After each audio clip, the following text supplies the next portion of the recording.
Hello everyone. Today I'm going to show how we can host a static content website on AWS S3 bucket. So for that I have already opened an AWS account and let me navigate into S3 bucket page. Here is the S3 bucket. So I'm going to create a new bucket.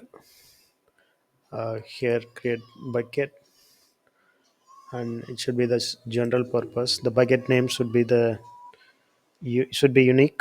So for that I just type like this. The next gen. So the bucket name is shop.the next gen.solutions, and let me scroll down and I can create with the basic I can create with the default settings. So we don't want to enable the version, so it's disabled, and the bucket key should be enabled. Or when we click advanced settings, we can disable the object lock and click create bucket. So the S3 bucket is going to be created now. Yeah, it's created. And to host static content on S3 bucket, we have to perform few things. We have to change the property of S3 bucket. We have to enable the static website hosting option. So just enable this option. So we have to specify that index document. So what is the index page of the website? So here I mention index.html. If I have any error message, then we can use this. It's optional. I'm not going to enter that value now.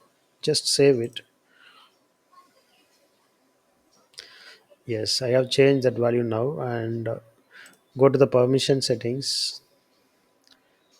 Now we need to enable block public access option. Is on now. We have to switch off. Just uncheck the settings and save it.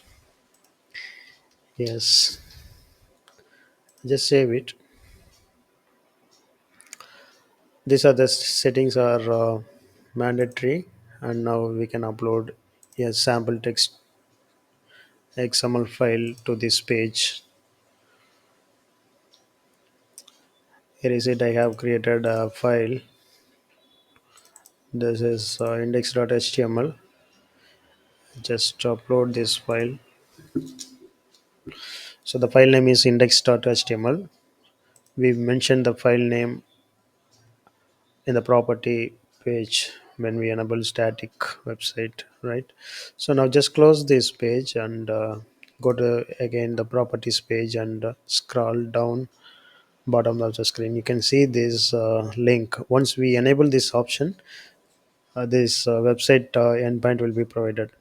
So we can copy that URL, and this is the endpoint of this S3 bucket. You can browse it. So it's showing 403 forbidden error because we have to change some settings. We need to add policy. Go to the permission. Here is a policy page, right? So we need to add the policy in this page. So let's ask ChatGPT to provide that policy. So what is the policy we need? What is the policy required to enable static S3 bucket? Static website on S3 bucket. Okay, then ChatGPT provide the JSON format. We just content, copy the content and put it here. We need to change the. Oh, okay. We have to edit it first. Then in the bucket policy. So now we have to enter the S3 bucket name. We have to change the S3 bucket name within the policy. I update it, and that's it. We can save the changes. So it's applied. Let's browse the page now. Yeah, the website content is loaded in this S3 bucket endpoint. This is how we can host our static websites on S3 bucket. So that's all from this session.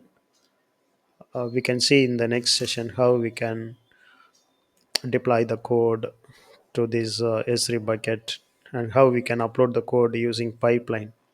The next section I would like to show how we can upload files using S3 bucket. Okay.